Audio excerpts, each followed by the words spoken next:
Hello मेरे प्यारे students, क्या हाल चाल। हमें उम्मीद है आप सब स्वस्थ होंगी, मस्त होंगी और आप सबकी तैयारी एकदम शानदार तरीके से चल रही होगी। तो स्वागत है एक बार फिर से UP triple S C ANM के फीमेल हेल्थ वर्कर के नर्सिंग क्लास में। आज हम पढ़ने वाले हैं मिडवाइफरी। मिडवाइफरी का लेक्चर नंबर 111 होने वाला है। तो एकदम शानदार तरीके से टॉप 30 क्वेश्चन आज हम पढ़ने वाले हैं। तो आइए टॉप 30 क्वेश्चन पढ़ते हैं एकदम शानदार तरीके से, बेहतरीन तरीके से। तो आइए, यदि आप यूपी एनएम के साथ साथ बिहार, राजस्थान या किसी भी स्टेट एनएम की तैयारी कर रही हैं तो एकदम जबरदस्त होने वाला है। मिडवाइफरी सबसे ज्यादा पूछा जाने वाला टॉपिक है आपके एनएम में। तो बढ़ते हैं फर्स्ट क्वेश्चन की तरफ। तो फर्स्ट क्वेश्चन कह रहा है, गर्भावस्था को बनाए रखने के लिए मुख्य हार्मोन कौन सा है? एस्ट्रोजन, प्रोजेस्टेरॉन, ऑक्सीटोसिन या प्रोलैक्टिन? तो हमारा गर्भावस्था को बनाए रखने के लिए सबसे प्रमुख हार्मोन होता है हमारा प्रोजेस्टेरॉन। प्रोजेस्टेरॉन। तो बढ़ते हैं आगे। अगला क्वेश्चन कर रहा, प्रसव के लिए सबसे अनुकूल श्रोणि कौन सी है? एंड्रॉयड, गायनेकाइड, एंथ्रोपॉइड या प्लेटीपेलाइड? तो हमारा प्रसव के लिए सबसे अनुकूल श्रोणि कौन सी है? तो हमारा है गायनेकॉइड। तो जो गायनेकॉइड है हमारा क्या करता है? पेल्विस, गायनेकॉइड पेल्विस क्या होती है? गोलाकार होती है और सामान्य प्रसव में क्या करती है? सहायक है। नेक्स्ट अगला क्वेश्चन कर रहा, भ्रूण हृदय की गति सीमा, सामान्य सीमा क्या है? 90 से 100, 110 से 160 या 70 से 90 या 160 से 190? तो हमारा भ्रूण की गति सीमा 110 से 160 बीपीएम है। भ्रूण की हृदय गति सामान्यतः 110 से 160 बीपीएम होती है। नेक्स्ट कर अपगार स्कोर कब लिया जाता है? 1 और 5 मिनट, 2 और 10 मिनट या 15 और 30 मिनट या जन्म से पहले? तो अपगार स्कोर 1 और 5 मिनट पर क्या होता है? लिया जाता है। नवजात का शारीरिक स्वास्थ्य 1 और 5 मिनट पर क्या किया जाता है? आंका जाता है, यानी आकलन किया जाता है स्वास्थ्य का। फिर अगला क्वेश्चन देखिए, ओलिगोहाइड्रामिनियोस का मुख्य कारण क्या है?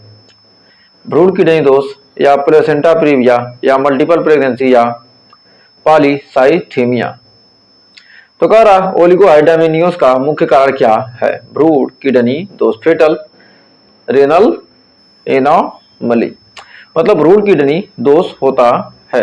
ओलिगोहाइड्रामिनियोस भ्रूण पेशाब नहीं कर पाता, जिससे एम्ब्रियोटिक द्रव क्या होता है की कमी आ जाती है।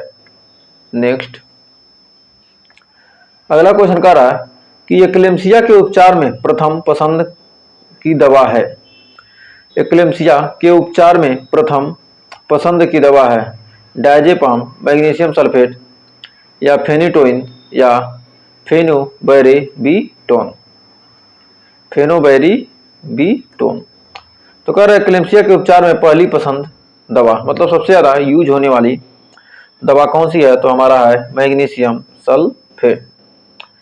मैग्नीशियम सल्फेट जिसका फार्मूला था MgSO4, दौरे को रोकने के लिए सबसे प्रभावी होती है। नेक्स्ट अगला क्वेश्चन देखिए हमारा क्या कर रहा है, करा प्लेसेंटा प्रीविया का प्रमुख लक्षण क्या है? दर्द युक्त रक्तस्राव, बिना दर्द का रक्तस्राव, प्रसव रुकना, भ्रूण की मृत्यु? तो करा प्लेसेंटा प्रीविया का प्रमुख लक्षण क्या है? तो प्लेसेंटा प्रीविया का प्रमुख लक्षण होता है क्या? बिना दर्द के रक्तस्राव, पेनलेस ब्लीडिंग, बिना दर्द के रक्तस्राव होगा। तीसरी तिमाही में पेनलेस वेजाइनल ब्लीडिंग प्रमुख लक्षण है। नेक्स्ट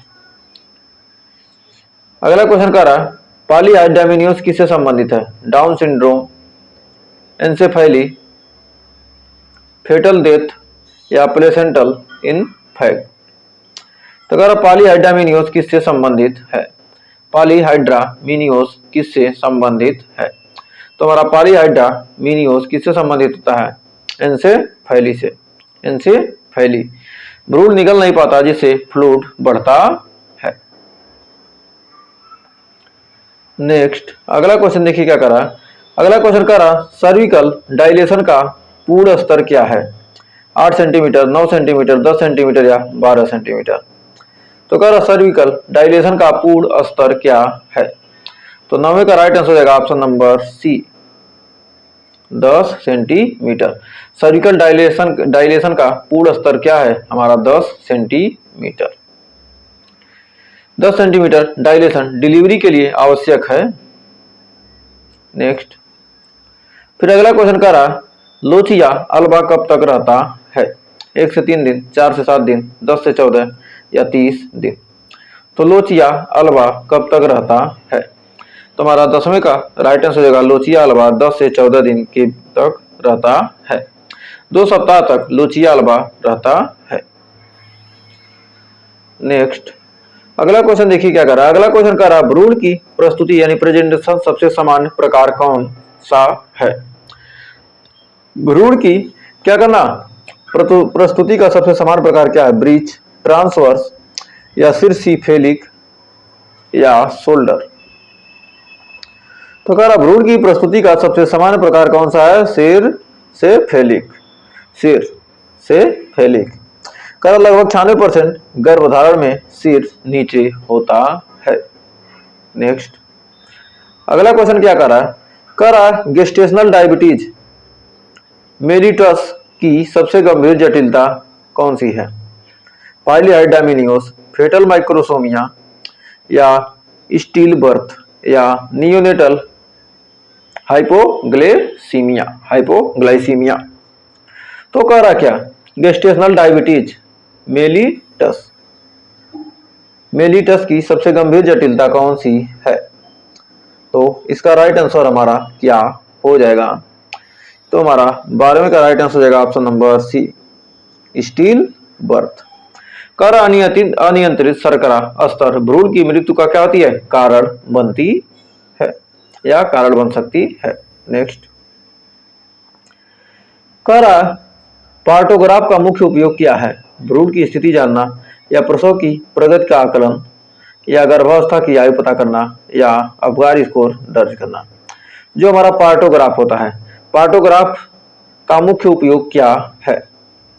पार्टोग्राफ का मुख्य उपयोग क्या है? तो पार्टोग्राफ का मुख्य होता है उपयोग प्रसव की प्रगति का आकलन, प्रसव की प्रगति का क्या करना? आकलन करना। पार्टोग्राफ लेबर प्रोग्रेस और कॉम्प्लिकेशन डिटेक्ट करने का क्या उपकरण है? मतलब क्या कोई समस्या, कोई दिक्कत को पता करने में क्या होता है? पार्टोग्राफ का उपयोग होता है। बढ़ते हैं आगे। अगला क्वेश्चन कह रहा है कि नियोनेटल रेसुसिटेशन, रेसुसिटेशन का पहला कदम क्या है? दवा देना, ऑक्सीजन देना, साफ करना और गर्म रखना या छाती दबाना। तो कह रहा नियोनेटल रेसुसिटेशन का पहला कदम क्या होता है?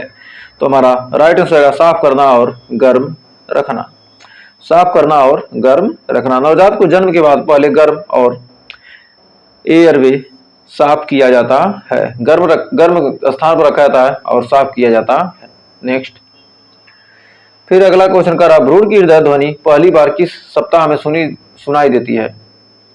6 सप्ताह, 8 सप्ताह, 10 सप्ताह या 18 से 20 सप्ताह। तो भ्रूण की हृदय ध्वनि पहली बार किस सप्ताह में सुनाई देती है? तो 15 का राइट आंसर रहेगा हमारा ऑप्शन नंबर डी, 18 से 20 सप्ताह में। साधारणतः स्टेथोस्कोप से एफएसएच यानी फर्स्ट हार्ट रेट यानी पहली हृदय ध्वनि 18 से 20 सप्ताह में क्या होती है? सुनी जा सकती है। नेक्स्ट अगला क्वेश्चन कर रहा भ्रूण की मृत्यु का सबसे विश्वसनीय लक्षण क्या है? भ्रूण की हरकत रुकना, भ्रूण हृदय ध्वनि का न मिलना, पेट दर्द या मात्र रक्त स्राव।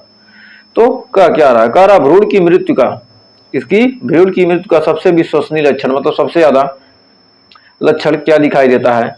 तो भ्रूण हृदय ध्वनि का न मिलना, भ्रूण की हृदय ध्वनि का न मिलना, एब्सेंट फॉर हार्ट रेट मतलब क्या? भ्रूण की हृदय ध्वनि का न मिलना। या भ्रूण की हृदय ध्वनि नहीं मिलेगी, फेटल हार्ट क्या होगा? साउंड, फेटल हार्ट साउंड का न मिलना। क्या है? फेटल हार्ट साउंड का न मिलना IUFD का पक्का लक्षण होता है। नेक्स्ट फिर अगला क्वेश्चन का रहा कोलोस्टम का प्रमुख लाभ क्या है?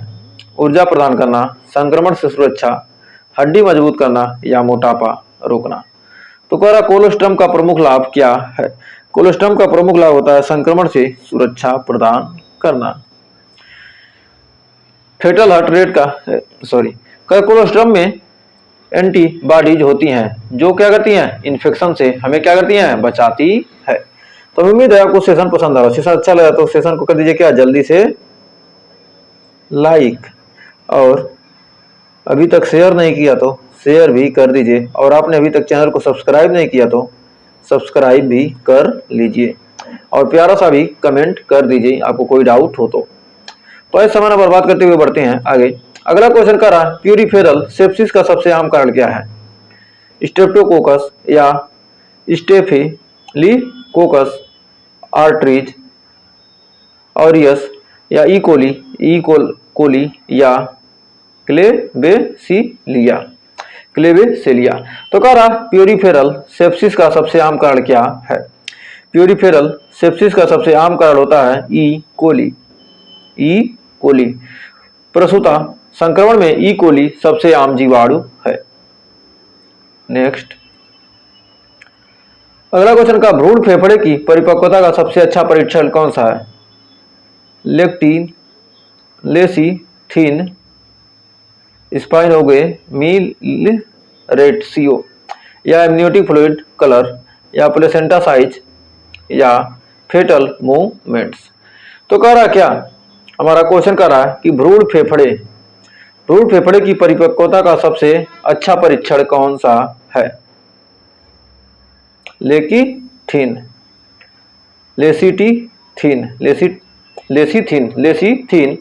या स्पाइंगोमाइलिन रेशियो, L/S रेशियो क्या होना चाहिए?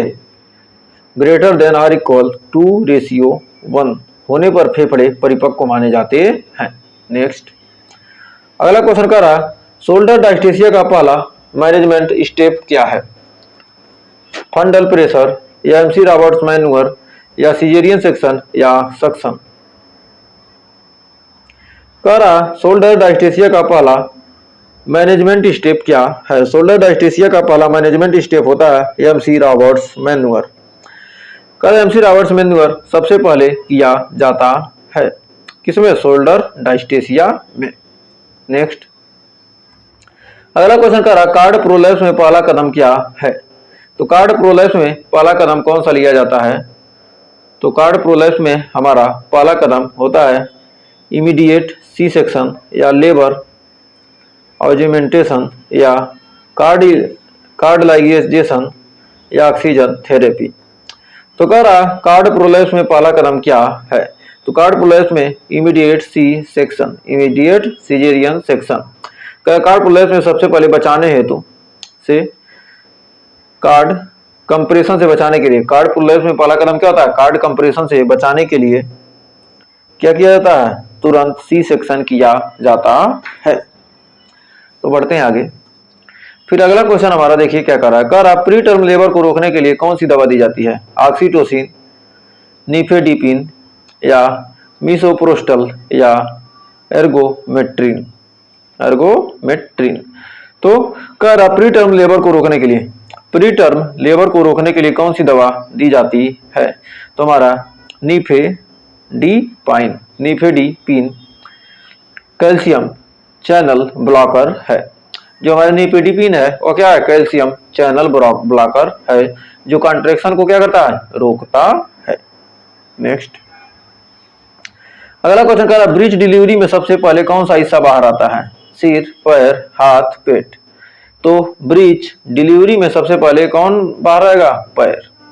ब्रीच डिलीवरी में सबसे पहले पैर आता है। ब्रीच में सबसे पहले नितंब या पैर आते हैं। नेक्स्ट,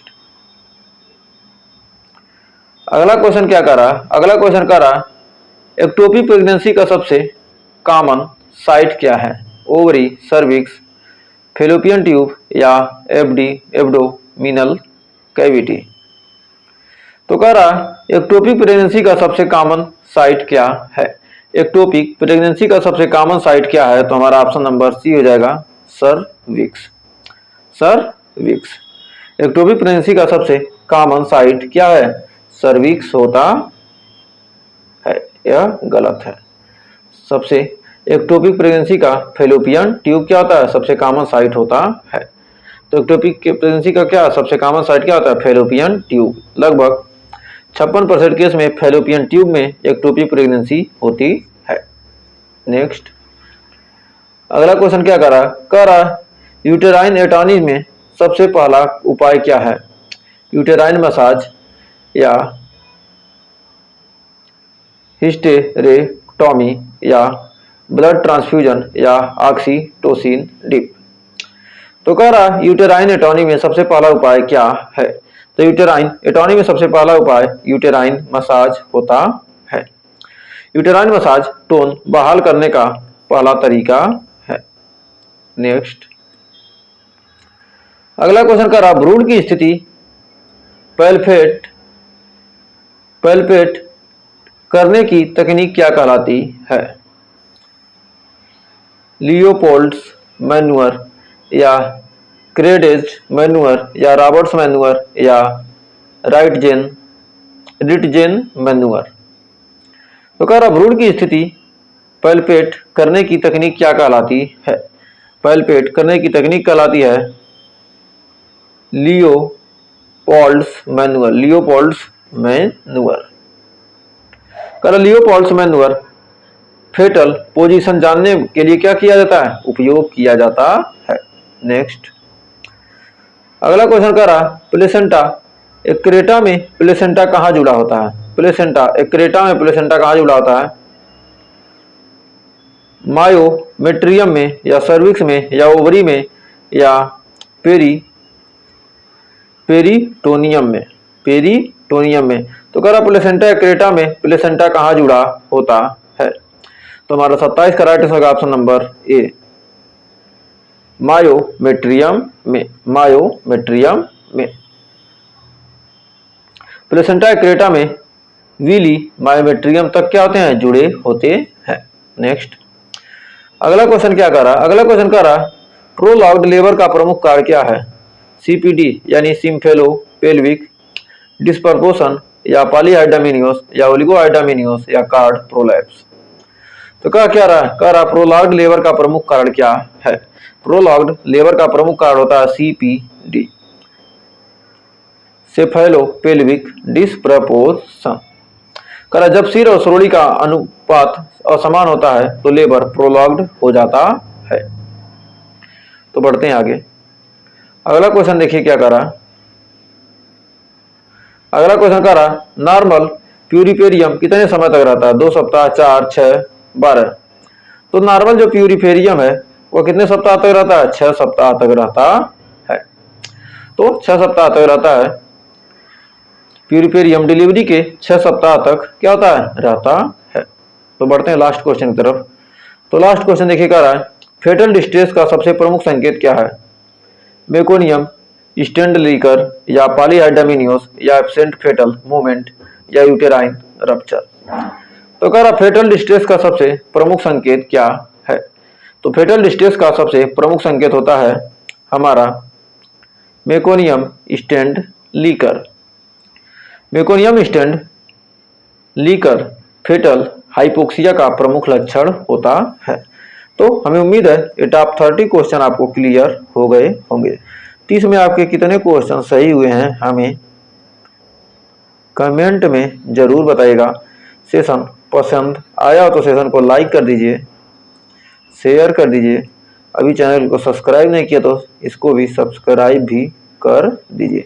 तो आज के लिए बस इतना ही। मिलेंगे नेक्स्ट वीडियो में कुछ और क्वेश्चन के साथ, कुछ और टॉपिक के साथ। तब तक के लिए टेक केयर।